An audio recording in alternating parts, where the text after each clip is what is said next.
E um fator também importante é que o Brasil não exporta carne bovina para o Vietnã desde 2017. A gente segue falando sobre o tema carne bovina e também a bovinocultura de corte de uma maneira geral, só que agora nós vamos ter um entendimento de quem analisa esses pontos. Vamos falar de boi gordo, vamos falar de oferta de vaca e vamos começar falando a respeito de carne bovina. Afinal, nós temos hoje pelo menos algumas expectativas muito importantes. O governo do Vietnã ainda não anunciou oficialmente, mas a gente já sabe que isso vai vir a ocorrer, tanto pela ABIEC quanto por alguns interlocutores do governo federal brasileiro. Para falar a respeito desses efeitos, Japão, Vietnã, nós vamos conversar agora ao vivo com Pedro Gonçalves, da Scott Consultoria, que vai falar sobre esses temas, vai falar também do grande evento que a Scott tem no próximo mês. Mas, Pedro, são notícias positivas, né? A possibilidade de exportar carne bovina para o Japão, agora muito próxima, depois de algumas décadas de trabalho para que isso ocorresse. Japão, que é um grande comprador e paga muito bem por essa carne. Então, a primeira questão que a gente tem feito aqui, que eu tenho conversado com pecuaristas, é qual que é o padrão, qual que é o parâmetro de carne que esse japonês tem comprado dos seus fornecedores tradicionais, como a Austrália, como os Estados Unidos. Assim como nós temos o boi China, nós vamos ter um boi Japão. Pedro, boa tarde, seja bem-vindo. Uma boa tarde a todo mundo que está acompanhando a gente. Realmente uma semana bastante movimentada, o mercado do boi gordo, né? Tudo isso que a gente está vendo movimenta bastante. Questão até de preço pago, né? A gente vê o mercado futuro da B3 se animando bastante com essas notícias. A guerra comercial China, Estados Unidos, essa questão aí do Japão entrando, Vietnã anunciando aí, por enquanto, né? Estão nas tratativas ainda 300 mil toneladas para ser exportadas para o Vietnã. E aí quando a gente pega o Japão, exatamente o que você falou, pontuou muito bem. É um dos principais compradores de carne bovina do mundo. Eles dependem bastante, né, da compra. É uma população que tem um poder aquisitivo bastante alto. Por isso eles conseguem pagar aí 9 mil, 10 mil dólares a tonelada de carne bovina. Porém, eles são também bastante exigentes, assim como são a China para os seus compradores. Eles exigem aí a questão da negociação de um bovino até 30 meses, muito semelhante ao que tem a China exigido do Brasil, inclusive. Por isso, eles começaram a olhar com mais carinho até essa relação Brasil-China bastante positiva. O Japão vê a China, inclusive, como um país muito exigente na sua questão sanitária, e isso facilitou também essa questão da negociação. A equipe técnica, né, japonesa está vindo para o Brasil para conhecer mais instalações. Eles já conhecem bem, né? São 20 anos de negociação praticamente, assim como foi para o México recentemente, né? 2 anos a gente está falando de um México que ficou quase 30 anos aí deixando a gente meio que de lado e agora vieram, já estão aí entre os top 10 principais compradores de carne bovina do Brasil, e o Japão deve seguir essa tendência. É claro que ainda tem um passo um pouco maiorzinho para ser dado, talvez ainda não conseguimos conquistar esse mercado esse ano, talvez fique mais próximo do final do ano ou início do ano que vem, mas já é bastante positivo. Se a gente pega aí um país que paga o dobro, né, do que está sendo comercializado em média aqui no Brasil, basta eles comprarem metade do que eles precisam para justamente a gente ter o mesmo faturamento. Ou seja, é um mercado bastante importante na questão do faturamento aqui para o Brasil. Basta ver também se nós estaremos oferecendo a qualidade ou apenas a quantidade, assim como a gente faz algumas negociações em que, por exemplo, o mercado chinês, que também paga 10 mil dólares dos Estados Unidos, se a gente tivesse entrado com uma negociação um pouco mais de qualidade, uma oferta de qualidade, ao invés só de carne de food service, ali praticamente, se isso não seria mais benéfico. Então tem muita coisa ainda para a gente ver, mas realmente conquista de 2 mercados muito bons para o Brasil esse ano, né? E, Pedro, aí minha produção está falando, Fabiano, faz a pergunta que a gente colocou nos caracteres no ar. Essa situação do Japão, né, poder exportar, muda a pecuária brasileira? Porque agora, quando entrar, é mais um grande comprador. Eu imagino que o Brasil consegue ser mais competitivo que a Austrália, por exemplo. Os Estados Unidos não tem, está com um rebanho muito retido, né, menor, né, desde a década de 40, um dos menores rebanhos, menores contingentes de animais.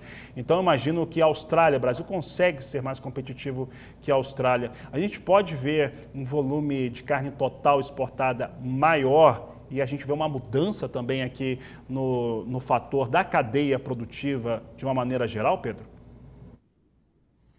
A expectativa que a gente tem é que sim, pode acontecer, assim como aconteceu com o boi China, né? Você pontuou até bem legal aí a questão do boi Japão. Será que a gente vai ter realmente isso? Quando eles entrarem, pode ser que a gente tenha. Tudo vai depender realmente do volume que eles vão estar comprando do Brasil. Se vier um volume, baixo volume aí, uma questão de negociação mais pontual, é claro que isso não tem impacto. Mas se eles fizerem igual fizeram os chineses lá, começaram em 2016, experimentando o mercado, chegaram em 2018 e já eram praticamente o principal comprador, dali para frente praticamente 50%.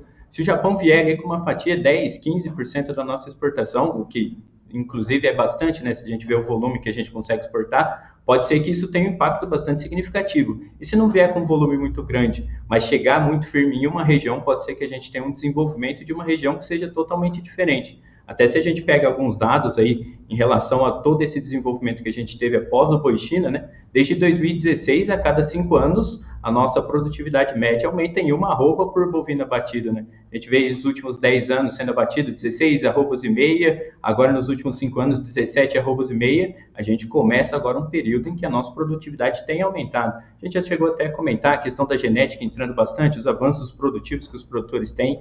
Então, esses mercados mais exigentes entrando aqui no Brasil, colocando essa pressão em cima do desenvolvimento, né, da produtividade e tudo mais, pode ser que a gente tenha um impacto bastante positivo e quem sabe realmente a gente não tenha o boi Japão, o boi China, quem sabe também o boi Estados Unidos, né, que são os grandes compradores aí que a gente tem.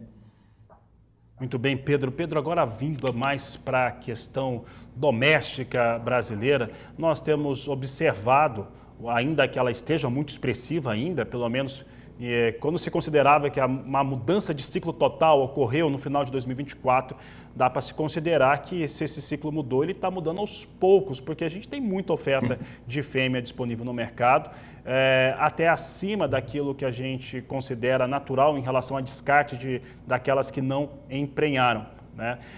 Em relação à oferta, ela teve uma redução. Essa redução, ela tem mexido com o mercado? Ela, por exemplo, explica os dados da Scott que traziam nesta última quinta-feira algumas praças paulistas com um cenário melhor para a arroba do boi, por exemplo? Exatamente, né? O que a gente está vendo em questão à oferta de fêmeas, né? Aquela transição ali, final do ano passado, foi bastante movimentada. A gente viu a arroba do boi gordo em 100 dias praticamente subindo 100, 110 reais por arroba, isso na referência aqui em São Paulo. Isso mostrou aí, todo mundo ficou, pô, então viramos o ciclo pecuário, estamos na fase de alta agora. Praticamente ali a gente andou 2/3 se a gente for ver, né? Os 3 pontos que a gente tem que analisar. A questão da arroba do boi gordo, né? O preço do boi gordo, que realmente subiu. A gente está falando aí de uma cotação 100 reais mais cara do que no mesmo período do ano passado.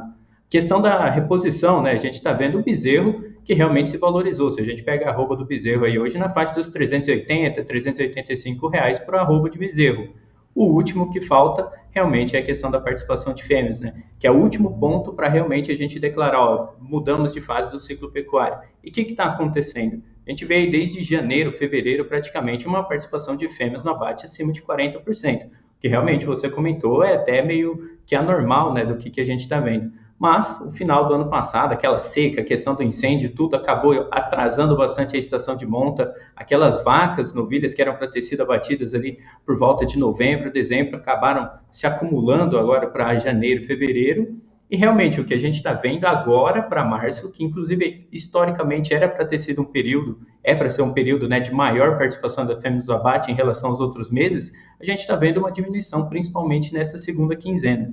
E aí, quando você tem uma redução da oferta, a gente está falando por enquanto só de fêmeas, né? Inclusive os machos diminuíram bastante a oferta, tanto que se a gente faz o comparativo de abate, realmente o volume de machos ofertados foi bem menor, que acabou inclusive elevando essa participação de fêmeas no abate.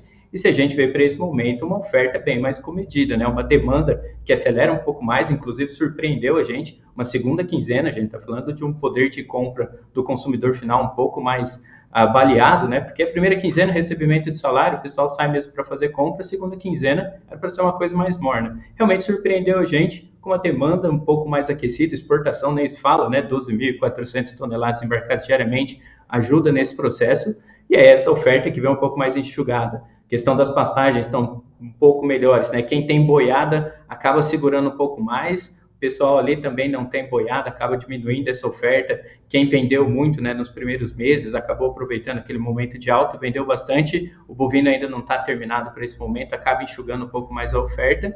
E para a fêmea está acontecendo a mesma coisa, né? Quem tem pastagem consegue segurar um pouco mais, quem tinha fêmea praticamente já comercializou, então a oferta veio um pouco mais restrita para esse momento, que acabou trazendo justamente uns ganhos aí, umas altas na cotação do arroba do boi gordo. Hoje, praticamente, a gente está falando de 315, 320 reais por arroba na comercialização aqui em São Paulo. Semana passada, a gente já estava uma pressão bem mais próxima de 310, 313, né? Pedro, vou fazer alguns comparativos, até por conta do forte abate, pensando nas fêmeas ainda, no ano de 2024, que já vinha de 2023, e nós tivemos um começo de ano, como eu disse, acima, inclusive, daquilo que era esperado das que não emprenharam. Eu estava conversando com alguns amigos aqui na Acrisul, Associação dos Criadores de Mato Grosso do Sul, e a gente falava com o pessoal do Sindicato Rural que teve muita vaca que foi para o gancho e a culpa nem foi dela, porque teve ali muitas que não atingiram o score corporal e aí ela não emprenha mesmo, né? Essa situação, esse cenário até de um aperto financeiro até para o pecuarista que precisou fazer isso porque não tinha pastagem suficiente, esse foi um dos fatores de ter maior volume do que esse que era esperado, pelo menos, ainda que pudesse ser alto, mas mais do que o esperado para esse começo de 2025? Isso impactou bastante, né? Se a gente pega aí diversas regiões que são caracterizadas, inclusive, até pela questão da reposição, né? Como Mato Grosso do Sul, a questão Tocantins, Rondônia, a gente vê um começo de ano, a participação de fêmeas foi muito alta. O produtor precisava se capitalizar em algum momento também. A gente está falando de um período de transição, mas todo mundo precisa ter o seu dinheiro, principalmente quando o produtor é voltado para a cria, né? Justamente, se ele emprenha 100% do seu rebanho, ele não tem aquela comercialização, ele não tem o giro de caixa. Então, para você fazer essa estratégia, acabou necessitando aí vender um pouco mais até de fêmeas para esse momento. E a gente viu, inclusive, a questão da pastagem. As chuvas que eram esperadas para esse começo de ano não vieram tanto naquela qualidade. Até o produtor de soja pode falar muito melhor que eu nesse momento, né? Que a gente está vendo algumas regiões aí que impactaram bastante, questão da oferta de grão verde até para a indústria, e impactou a questão. Se a gente vê o impacto na soja, aconteceu também para a pastagem, né? Muitos produtores, região central do nosso país aí, tiveram que acabar diminuindo o seu rebanho para manter uma qualidade de suporte ali das pastagens um pouco mais adequada, e isso afetou bastante. É aquilo que eu falei, aquela migração da estação de monta também impactou o planejamento de algumas fazendas, propriedades para esse começo de ano. Eles tiveram que acabar diminuindo o seu plantel ali, justamente por causa da capacidade de suporte da pastagem. Tá certo, Pedro. Pedro, eu não posso deixar de perguntar para você sobre o evento entre os próximos dias 8 e 11 de abril. Nós vamos ter lá em Ribeirão Preto a Scott Consultoria trazendo esse encontro de confinadores. O Canal do Boi vai estar presente. Como que vai funcionar esta edição? Exatamente, já está chegando, né? Praticamente daqui 2 semanas, né? O evento. O primeiro dia ele é destinado a quem faz a recria, né? Confinamento, hoje, se não tiver recria, né, você não consegue a aquisição do bovino, e a gente vai estar falando justamente das principais estratégias que estão vindo justamente para inovar a recria, né, pensando aí desde o planejamento até realmente a prática dentro da sua produção. O segundo dia é destinado totalmente a mercado.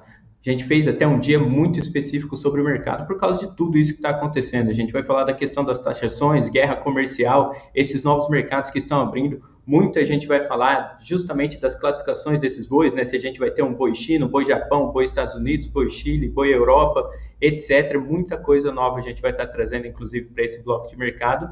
O último dia em Ribeirão Preto, né? Destinado justamente ao confinamento, trazer essa questão da rentabilidade, porque muito se fala da alta do milho, né? O impacto aí do custo de manutenção, da nutrição dos bovinos se elevando um pouco mais para esse momento, também a reposição que acaba impactando bastante diretamente no custo produtivo, principalmente do confinamento. E no último dia, a gente vai estar no nosso parceiro ali do Confinamento Monte Alegre, né? O CMA, para um dia de campo, conhecendo todas as instalações de produção do confinamento e também com algumas novas modalidades de curso que a gente tem dentro do nosso evento. Basta acessar o nosso site para ver tudo o que está acontecendo, mas realmente é um evento bastante completo, né? São 4 dias, considerando o dia de campo, de intensidade dentro aí do aprendizado para a nossa prática de recreio e confinamento. tudo que o produtor precisa saber para esse momento e para se planejar aí para essa próxima safra, pensando aí no momento de virada de fase do ciclo pecuário 2025-2026. Né? Pedro, rapidamente para encerrar, como que o pecuarista interessado, primeiro, dá para se inscrever? Como é que pode ser feito? Eu vou dar uma dica, inclusive, a gente estava tendo uma reunião ontem que os ingressos praticamente estão esgotados aqui. A gente estava pensando até se disponibilizar mais lugares, né?